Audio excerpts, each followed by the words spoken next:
دیکھو، اگر تم سچ کہہ رہی ہو تو یہ معاملہ چھوٹا نہیں ہے۔ ہمیں سوچ سمجھ کے قدم اٹھانا ہوگا، ورنہ بہت نقصان بھی ہو سکتا ہے۔ تم سمجھ رہی ہو نا میں کیا کہنا چاہ رہا ہوں؟ اس لڑکی کی بات سن کے وہ دونوں سکتے میں آ گئے تھے، اور پھر احتشام نے کچھ سوچتے ہوئے اسے مشورہ دیا تھا جو بیا کو کافی حد تک صحیح بھی لگ رہا تھا، کیونکہ اس وقت اس کا باہر جانا خطرے سے خالی نہیں تھا اور وہ خود کو بچانے کی کافی حد تک کوشش کر رہی تھی۔ ٹھیک ہے، میں سمجھ گئی ہوں۔ اور ہاں، خبردار تم نے اپنی ماں کو کچھ بھی بتایا ہے تو یہ بات ہم تینوں کے درمیان رہنی چاہیے۔ آئی سمجھ تمہیں؟ احتشام نے احتیاطاً شاہ نور کو سمجھا دیا تھا کہ وہ اپنی ماں کو کچھ نہ بتائے، اور وہ بھی منہ بناتے ہوئے ہاں میں سر ہلا چکی تھی۔ ان کو کیا لگتا ہے میرے پیٹ میں کوئی بات نہیں ٹک سکتی جو مجھے کہہ رہے ہیں؟ حد ہوتی ہے، اتنے ہلکے میں لے لیا ہے مجھے سب نے۔ بیا نے مسکراتے ہوئے شاہ نور کو دیکھا تھا۔ یار چلو کہیں باہر گھوم کر آتے ہیں، یہاں تو میرا دم گھٹ رہا ہے، اور ویسے بھی کچھ لوگوں کی موجودگی میں ایسا ہی میرا دم گھٹتا ہے، اس لیے چلتے ہیں باہر۔ وہ احتشام کو نظر انداز کرتے ہوئے بیا کو لے کر باہر کی طرف جا چکی تھی۔ احتشام بس اسے دیکھتا ہی رہ گیا۔ اس کے جاتے ہی احتشام کچھ سوچ میں پڑ گیا تھا۔ اگر یہ سچ کہہ رہی ہے تو پھر مجھے میرے مقصد حاصل کرنے کے لیے اسے استعمال کرنا پڑے گا، مگر مجھے سمجھ نہیں آتا اگر حقیقت اسے پتہ چل گئی تو وہ پھر کیا کرے گی؟ لیکن میرا مقصد زیادہ ضروری ہے، ایک بار میں اپنے کام کر لوں پھر سب کچھ سنبھال لوں گا۔ وہ خود سے ہی مخاطب ہو کر خود کو تسلی دے رہا تھا، اور اب اس کا ارادہ اپنے مقصد کو کامیابی کی طرف لے جانے کا تھا۔ آج بالآخر ان کی شادی کو ایک ہفتہ ہی رہ گیا تھا۔ حیدر حد سے زیادہ خوش تھا کیونکہ اسے اس کی محبت ملنے والی تھی۔ فبیہ کا حال بھی اس سے کچھ مختلف نہیں تھا، وہ بھی بہت زیادہ خوش تھی، مگر ان کی خوشیوں کو نظر لگنے والی تھی۔ آج حیدر نے جب اسے گھر چھوڑا تو وہ اپنے گھر کے قریب پہنچی ہی تھی جب اسے ایک کالی گاڑی اپنے گھر کے باہر کھڑی ہوئی دکھائی دی۔ اس کے ماتھے پر بہت سارے بل پڑے تھے۔ خود پر مشکل سے ضبط کے پہرے باندھتے ہوئے وہ اندر کی طرف بڑھ گئی تھی، مگر جیسے ہی وہ اندر پہنچی سامنے کا منظر دیکھ کر وہ حیران ہو گئی۔ صحن میں رکھی چارپائی پر فارس مزے سے چائے کا کپ ہونٹوں سے لگا رہا تھا۔ اس کے قریب ہی فبیہ کی ماں بیٹھ کر اس کے ساتھ باتیں کر رہی تھی۔ وہ جتنا حیران ہوتی اتنا کم تھا، کیونکہ اس نے یہ تو نہیں سوچا تھا۔ اسے تو لگ رہا تھا کہ اس نے جس طرح اسے اس دن ذلیل کیا تھا اب وہ دوبارہ اس کی دہلیز تک نہیں آئے گا، مگر یہ تو یہاں پر پہنچ کر اس کی ماں سے بے تکلفی سے باتیں کر رہا تھا، جیسے سالوں سے جانتا ہو، اور اس کی ماں بھی اسے حیدر کا دوست سمجھ کر اچھے سے بات کر رہی تھی۔ اگر ان کو پتہ ہوتا کہ یہ سامنے بیٹھا لڑکا ان کی بیٹیوں کی زندگی برباد کرنے والا ہے، اور نہ صرف بیٹیوں کی بلکہ اپنی بھی، تو پھر وہ اسے ایک پل بھی وہاں پر رکنے نہ دیتی، مگر وہ ان ساری باتوں سے انجان تھی۔ فبیہ جیسے ہی اندر داخل ہوئی، فارس نے آنکھیں گھما کر اسے دیکھا، اور پھر ایک طنزیہ مسکراہٹ اس کے چہرے پر بکھر گئی، جیسے فبیہ کو آنکھوں ہی آنکھوں میں کہنا چاہ رہا ہو، دیکھا نا، اتنی آسانی سے پیچھا نہیں چھڑوا سکتی تم مجھ سے۔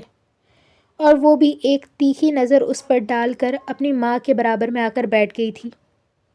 ماں کے قریب ہوئی اور ان سے کہنے لگی کہ یہ یہاں پر کیا کر رہا ہے۔ آواز آہستہ نہیں تھی، فارس اچھے سے سن رہا تھا۔ اس کی ماں نے جب یہ دیکھا تو پھر اسے ٹوکنے لگی، مگر وہ کہاں سننے والی تھی۔ فارس نے جب اس کی ماں کا شرمندہ چہرہ دیکھا تو پھر مسکراتے ہوئے انہیں یہ کہنے لگا کہ کوئی مسئلہ نہیں ہے، لگتا ہے بھابھی کو کوئی بات میری بری لگ گئی ہے، اس وجہ سے وہ ایسا کر رہی ہیں۔ اور اس کی بات پر اس کی ماں نے فبیہ کو دیکھا جو غصے سے فارس کو ہی دیکھ رہی تھی، اور پھر اگلے ہی پل اپنے بیگ سے موبائل نکال کر وہ حیدر کو ملا چکی تھی۔ 4 گھنٹوں کے بعد حیدر نے فون اٹھایا۔ نہ سلام نہ دعا، اس نے سیدھا ہی بس اتنے سے ہی الفاظ کہے تھے کہ فارس یہاں پر آیا ہے، برائے مہربانی آپ ان کو بولیں کہ یہاں پر نہ آیا کریں، اور نہ ہی آئندہ میرے گھر والوں سے کوئی تعلق رکھنے کی انہیں ضرورت ہے۔ وہ اتنا کہہ کر بغیر حیدر کی بات سنے فون بند کر چکی تھی، اور پھر غصے سے اپنے کمرے کی جانب بڑھ گئی تھی۔ اس کی ماں نے جب اس کا یہ لہجہ دیکھا تو تھوڑی شرمندہ سی ہو گئی۔ فارس نے خود کو نارمل کیا، ورنہ اسے غصہ تو اتنا آ رہا تھا کہ فبیہ کا گلا دبا دیتا، مگر اسے ابھی ایسا کچھ بھی نہیں کرنا تھا، اسے دماغ سے کام لینا تھا، اس لیے اس نے معذرت کرتے ہوئے وہاں سے چلا گیا تھا۔ اور پھر اس کی ماں فبیہا کے سر پر کھڑی ہو کر پچھلے آدھے گھنٹے سے اس کی وجہ پوچھ رہی تھی اور وہ بتانے کو تیار ہی نہیں تھی۔ اب اس کی ماں بھی تھک چکی تھی۔ تب اگلے ہی پل اس نے اپنی ماں کو گلے سے لگایا اور بس اتنا ہی کہا تھا کہ آپ کو کیا لگتا ہے میں بغیر وجہ کے اس کو کس ذلیل کروں گی؟ کچھ تو غلط کیا ہوگا نا؟ آپ بس اتنا سمجھ لیجئے کہ کوئی وجہ ہے۔ میں ابھی آپ کو نہیں بتا سکتی لیکن میں آپ کو ضرور بتا دوں گی۔ جب تک میں آپ کو نہیں بتا دیتی تب تک آپ صبر کیجئے اور برائے مہربانی اس انسان سے دور رہیے۔ منگنی والے دن بھی پتہ ہے نا اس نے وہ تماشا لگایا تھا۔ میں ہرگز نہیں چاہتی کوئی اور تماشا بنے۔ خیر سے شادی ہو جائے اس کے بعد پھر آگے کا دیکھیں گے کہ کیا کرنا ہے، اس لیے ابھی ایسی کوئی بات نہ کریں اور نہ ہی اس سے کوئی تعلق رکھیں۔ وہ نرمی سے اپنی ماں کو سمجھاتے ہوئے انہیں تسلی دے رہی تھی اور وہ بھی اپنی بیٹی کی بات ایک حد تک سمجھ چکی تھی۔ فبیہا کو خاموش رہنا تھا کیونکہ اسے بس شادی کا انتظار تھا۔ ایک بار شادی ہو جاتی وہ حیدر سے کہہ کر اس کے صحیح جگہ ٹھکانے لگا سکتی تھی کیونکہ وہ حد سے بڑھ گیا تھا اور اب نقصان پہنچانے کے آخری حد تک پہنچ گیا تھا اور وہ جانتی تھی کہ وہ چپ چاپ نہیں بیٹھنے والا بلکہ ایسی کوئی ضرور حرکت کرنے والا ہے جس سے ان لوگوں کی زندگیوں میں مشکلات بڑھ جائیں۔ وہ اپنے گھر کی کھڑکی پر ٹھنڈی ہواؤں کا مزہ لے رہا تھا۔ موسم ایسا تھا کہ کوئی بھی افسردہ انسان خوش ہو سکتا تھا۔ آج کراچی پر بادل مہربان ہو گئے تھے، تبھی تو ہلکی سی بوندا باندی ایک اچھا موسم بنا رہی تھی، مگر ان سب کے باوجود بھی اس کا دل خالی تھا۔ وہ نہیں جانتا تھا کہ ایسا کیوں ہو رہا ہے، مگر اتنا تو اسے یقین تھا کہ کچھ تو ہے جو اسے اندر سے خالی کر رہا ہے۔ اسے ڈر لگ رہا تھا شاید کچھ غلط ہونے والا ہے، کچھ ایسا ہونے والا ہے جو سب کو تباہ کرنے والا ہے۔ غزان کوششوں کے بعد بھی اپنی سوچوں کو نہیں جھٹک پا رہا تھا۔ وہ وہی سوچ رہا تھا کہ ایسا کیا ہونے والا ہے۔ اسے حیدر کی فکر تھی، اسے فبیہا کی فکر تھی، اسے سب کی فکر تھی، مگر افسوس آنے والے وقت سے وہ ان دونوں کو نہیں بچانے والا تھا اور کل ان کی شادی ہونے والی تھی، مگر آج کا دن کیا عذاب لانے والا تھا یہ کسی کو بھی نہیں پتا تھا۔ نبیہہ تم نے فبیہا کو کیوں بھیجا ہے؟ میں نے کہا تھا نا تم چلی جاؤ، لیکن نہیں، میری بات سنتا کون ہے؟ یار امی میں نے ان کو روکا تھا مگر وہ کہہ رہی تھیں تم مصروف ہو، میں دوپٹہ لے آتی ہوں۔ اب میں کیا کہتی؟ وہ بیچارہ سا منہ بناتے ہوئے کہہ رہی تھی۔ اس کی ماں بھی خاموش ہو گئی۔ جب دروازے پہ دستک ہوئی تو دونوں کو لگا کہ شاید فبیہا آ گئی ہے، تو وہ دروازہ کھولنے کے ارادے سے صحن میں آئی تھی۔ نبیہہ دروازہ کھولنے لگی تو سامنے کھڑے شخص کو دیکھ کر وہ پتھر کی ہو گئی، مگر اصلی حیرت تو تب ہوئی جب اس کے ہاتھ میں ایک بوتل تھی۔ وہ نہیں جانتی تھی کہ اس میں کیا ہے۔ نبیہہ نے دروازہ بند کرنے کی کوشش کی مگر اس نے اپنا ہاتھ رکھ دیا۔ فارس بیٹا کیا کر رہے ہو؟ اس کی ماں نے جب یہ دیکھا تو وہ پریشانی سے فارس سے پوچھنے لگی، جو خباثت سی مسکراہٹ اپنے چہرے پر سجائے ان لوگوں کو دیکھ رہا تھا۔ تمہاری بیٹی نے میری انا توڑنے کی کوشش کی تھی، مجھے نیچا دکھانے کی کوشش کی تھی، مجھے تھپڑ مارا تھا، مجھے دھمکایا تھا، میرے بھائی جیسے دوست کو مجھ سے الگ کیا تھا، اور تم لوگوں کو لگتا ہے کہ میں تم لوگوں کو بخش دوں گا؟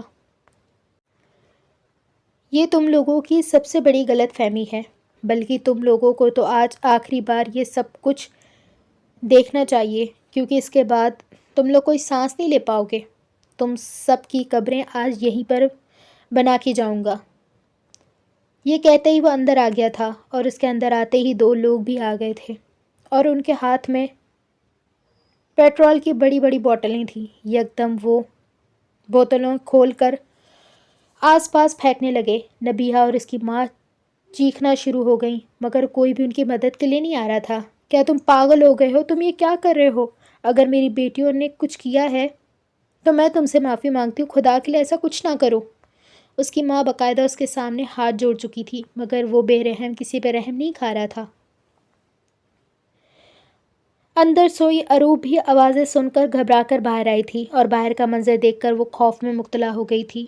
وہ تینوں ہی اس کے سامنے منتیں کر رہی تھیں، چیخ رہی تھیں، چلا رہی تھیں، شاید کوئی ان کی مدد کے لیے آ جائے، مگر کوئی بھی نہیں آ رہا تھا۔ پتہ نہیں کسی کو ان کی آواز جا رہی تھی یا نہیں جا رہی تھی، یا وہ جان بوجھ کر کان بند کر کے بیٹھے تھے۔ آج تمہاری بیٹیوں کو پتہ چلے گا کہ میرے ساتھ انہوں نے پنگا لے کر کتنی بڑی غلطی کی۔ اگلے ہی پل اس نے جیب سے لائٹر نکالا اور جلانے کے ارادے سے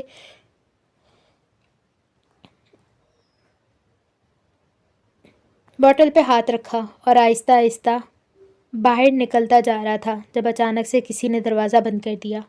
مگر بے دہانی میں لائٹر جل چکا تھا اور وہ ایک چھوٹی سی چنگاری نے اس گھر کو اپنی لپیٹ میں لینا شروع کر دیا تھا۔ یہ سب دیکھ کر فارس خود بھی بوکھلا گیا تھا۔ دروازہ کھولو، کس نے بند کیا ہے؟ تم لوگ کہاں مر گئے ہو؟ سن رہے ہو میری بات؟ دروازہ کھولو۔ جن دو لوگوں کو وہ ساتھ لایا تھا وہ ان میں پکار رہا تھا، مگر کوئی بھی اس کی بات نہیں سن رہا تھا۔ آگ آہستہ آہستہ بڑھتی جا رہی تھی۔ دروازہ کھولو، تم لوگوں کو سمجھ نہیں آتی؟ کھولو دروازہ۔ وہ باقاعدہ دروازے کو لات مارنا شروع ہو گیا تھا، مگر وہ کھلنے کا نام ہی نہیں لے رہا تھا۔ اروب، نبیہ اور اس کی ماں کی چیخیں پورے گھر کو ہلا رہی تھیں۔ کوئی تو بچا لو، خدا کے لیے کوئی بچا لو ہمیں۔ وہ تینوں بس یہیں صدائیں دیے جا رہی تھی، مگر کوئی بھی نہیں آ رہا تھا۔ کھولو دروازہ، میں نے کہا کھولو۔ آج موت کو سامنے دیکھ کر فارس خود بھی گھبرا گیا تھا، مگر کوئی بھی اس کی مدد نہیں کر رہا تھا۔ دروازہ ان دو لوگوں نے ہی بند کیا تھا۔ کہتے ہیں نا، ملازموں پر حد سے زیادہ ظلم نہیں کرنا چاہیے، چاہے جب ان کو وقت ملتا ہے وہ ظلم کا بدلہ لے لیتے ہیں، اور یہی کام ان دونوں مردوں نے بھی کیا تھا۔ فارس کو جب بھی غصہ آتا تھا، جس کا بھی غصہ ہوتا تھا ان پر اتارتا تھا۔ کئی مہینوں تک انہیں تنخواہ بھی نہیں دیتا تھا اور ان کو تنگ کرتا تھا، ان کو گالیاں دیتا تھا۔ کئی سال تک ان لوگوں نے یہ سب کچھ برداشت کیا، مگر آج جب انہیں موقع ملا تو وہ بھلا یہ موقع ہاتھ سے کیسے جانے دے سکتے تھے؟ اس آگ میں وہ تینوں عورتوں کے ساتھ ساتھ وہ بھی جل رہا تھا۔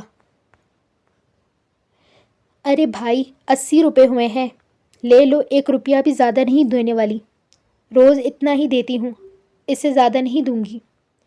فبیہا نے اپنے محلے کی گلی میں رکشے کو رکنے کا کہا تھا اور 80 روپے تھما کر آگے کی طرف بڑھ گئی تھی، مگر تھوڑے ہی آگے پہنچی تھی کہ اسے اپنے گھر کی طرف کی چیخیں سنائی دے رہی تھیں۔ اس نے اپنے دل پر ہاتھ رکھا تھا۔ وہ یکدم سارا سامان وہیں پھینک کر آگے کی طرف بھاگی تھی۔ جب وہاں پہنچی تو ایک قیامت وہاں پر برپا تھی۔ وہ محلے دار جو کچھ وقت پہلے وہاں پر موجود نہیں تھے، ان کی آوازیں بھی نہیں سن رہے تھے، وہ سب لوگ وہاں پر موجود تھے۔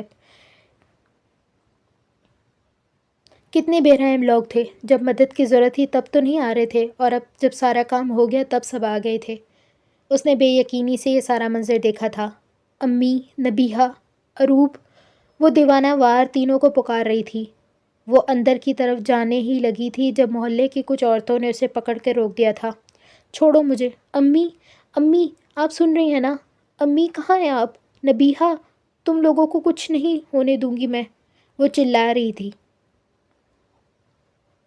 اروب گھبرانا نہیں، مگر وہ کہاں جانتی تھی کہ ان تینوں کے بے جا جسم آگ میں جل چکے تھے۔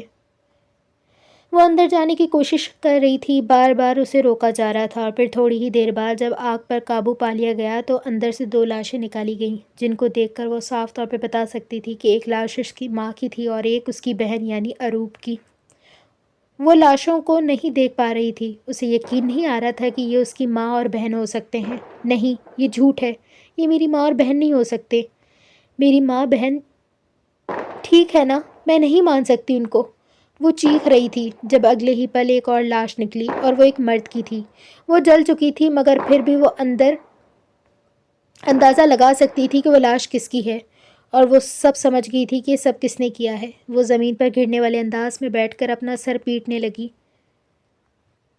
تم خود مر گئے مگر میرے خاندان کو بھی برباد کر دیا۔ فارس، اللہ تمہیں جہنم میں جگہ دے، اللہ تمہیں کبھی نہ بخشے۔ تم نے میری ہنستا بستا گھر برباد کر دیا، تمہیں کبھی عذاب سے نجات نہ ملے۔ وہ روتے ہوئے بددعائیں دیے جا رہی تھی۔ اسی وقت وہاں پر ایک گاڑی آئی اور وہاں پہ رکی۔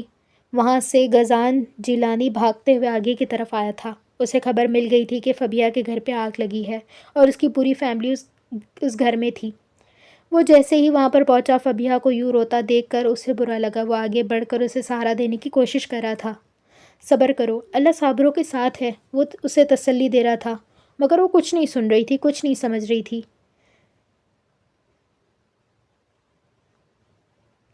سب فارس نے کیا ہے، اس نے میرا گھر برباد کر دیا، اس نے کیا ہے سب، وہ چیختے ہوئے اسے بتا رہی تھی۔ اتنا تو وہ بھی جانتا تھا کہ فارس کوئی چپ رہنے والوں میں سے نہیں تھا، وہ بدلہ ضرور لے گا۔ اس نے بدلہ لے لیا، مگر افسوس بدلے میں وہ خود بھی مر چکا تھا۔ سنبھالو خود کو، وہ اسے کندھوں سے تھام کر کھڑا کرنے کی کوشش کر رہا تھا، مگر وہ تو کچھ سننے کو تیار ہی نہیں تھی۔ وہ چیخ رہی تھی، چلا رہی تھی۔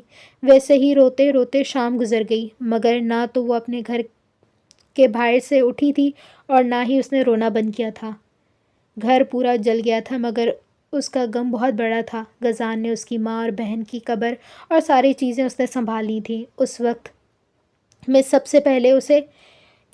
سب سے پہلے حیدر کو یہاں پر ہونا چاہیے تھا اور اس کی فیملی کو ہونا چاہیے تھا، مگر غزان حیران تھا کہ نہ ہی وہاں پر حیدر موجود تھا، نہ ہی اس کی فیملی۔ سب سے پہلے تو اسے آنا چاہیے تھا، جس طرح وہ فبیہہ سے محبت کا دعوے دار تھا، مگر وہاں پر تو وہ کہیں بھی نہیں تھا۔ مگر اس وقت یہ بات سوچنے والی نہیں تھی۔ مگر اصلی حیرت تو تب ٹوٹی جب ان کی موت کو 2 دن گزر گئے تھے۔ فبیہہ اپنے دوست کے گھر پہ رہ رہی تھی۔ اس کی ماں نے، اس کی دوست نے کہہ دیا تھا کہ تم میرے ساتھ ہی میرے گھر چلو۔ جب تھوڑا سا اس کا دماغ بحال ہوا تو وہ سوچنے لگی کہ حیدر کیوں نہیں آیا، نہ ہی اس کی فیملی میں سے کوئی۔ اس نے حیدر کو فون ملایا، مگر وہ اٹھا نہیں رہا تھا، اور نہ ہی اس کی فیملی۔ غزان نے اسے صبح بتا دیا تھا کہ وہ کسی ضروری میٹنگ کے سلسلے میں دوسرے ملک جا رہا ہے، کچھ دنوں میں آ جائے گا۔ تب تک وہ اپنا خیال رکھے، اور اس کی دوست کو بھی کچھ رقم دے کر گیا تھا۔ اسے ضرورت پڑے گی تو دے دینا، کیونکہ وہ تو نہیں لے گی، وہ جانتا تھا۔ لیکن ان سب میں ایک بات اور سوچنے والی تھی کہ اس گھر سے 3 لاشیں نکلی تھیں، ایک اس کی ماں کی، ایک عروب کی اور ایک فارس کی۔ نبیہہ کہاں تھی؟ کسی کو نہیں پتا تھا کہ وہ کہاں ہے۔ اگر اس کی لاش نہیں نکلی تو مطلب وہ آگ میں یا اس گھر میں نہیں تھی، مگر آخری وقت میں تو وہ وہاں پر ہی موجود تھی۔ ابھی وہ انہی سوچوں میں تھی جب اس کی دوست کے گھر پہ دستک ہوئی۔ دروازہ کھلا تو سامنے پولیس موجود تھی۔ پولیس کو دیکھ کر اس کی دوست گھبرا گئی اور پھر وہاں پر آنے کی وجہ پوچھنے لگی تو پولیس والوں کا کہنا تھا کہ ہم لوگ فبیہہ فاروقی کو اریسٹ کرنے آئے ہیں۔ یہ بات سن کے دونوں ہی حیران ہو گئیں۔ میں نے کیا کیا ہے؟ مجھے کیوں اریسٹ کرنا ہے؟ وہ حیرانی کے مارے پوچھ رہی تھی۔ دیکھیں میڈم، آپ پر فارس علی اور ان کے علاوہ آپ کی ماں اور بہن کے قتل کا الزام ہے، اس لیے آپ کو ہمارے ساتھ چلنا ہوگا۔ اور وہ تو سوچ بھی نہیں سکتی تھی کہ اس پر اس کی ہی ماں اور بہن کے قتل کا الزام ہوگا۔ آپ لوگوں کا دماغ درست ہے؟ آپ لوگوں کو کیا لگتا ہے میں نے اپنی ماں اور بہن کو مارا ہے؟ بھلا کوئی بہن ایسا کر سکتی ہے؟ کوئی بیٹی ایسا کر سکتی ہے؟ وہ چیخ رہی تھی، چلا رہی تھی، مگر انہوں نے اس کی کوئی بات نہیں سنی اور اسے گھسیٹتے ہوئے پولیس اسٹیشن لے گئے تھے۔ دیکھیں، میں نے کچھ بھی نہیں کیا، میری بات سنیں، میں سچ کہہ رہی ہوں، میں نے کچھ نہیں کیا۔ آپ لوگ کیوں نہیں سن رہے میری بات؟ میں بے قصور ہوں، میری ماں، میری بہنیں، میں نے پورا اپنا خاندان کھو دیا، اور آپ لوگوں کو کیا لگتا ہے میں نے ان لوگوں کو مارا ہے؟ آپ لوگ ایسا سوچ بھی کیسے سکتے ہیں؟ وہ چلا رہی تھی، مگر کسی کو پرواہ نہیں تھی۔ دیکھیں بی بی، ہم نے بغیر ثبوت کے آپ کو اریسٹ نہیں کیا ہے، ہمارے پاس سارے ثبوت موجود ہیں۔ کون سے ثبوت؟ دکھائیں مجھے۔ وہ چلا رہی تھی۔ آواز نیچی کر کے بات کریں، اور بات رہی ثبوتوں کی تو وہ آپ کو عدالت میں ساری چیزیں دکھا دی جائیں گی۔ یہ کہہ کر 2 ہٹی کھٹی عورتوں نے اسے جیل کے اندر ڈال چکی تھیں، اور پھر وہاں پر اس کی ملاقات صبا سے ہوئی تھی، اور وہاں سے ہی بربادی کا سلسلہ شروع ہوا تھا۔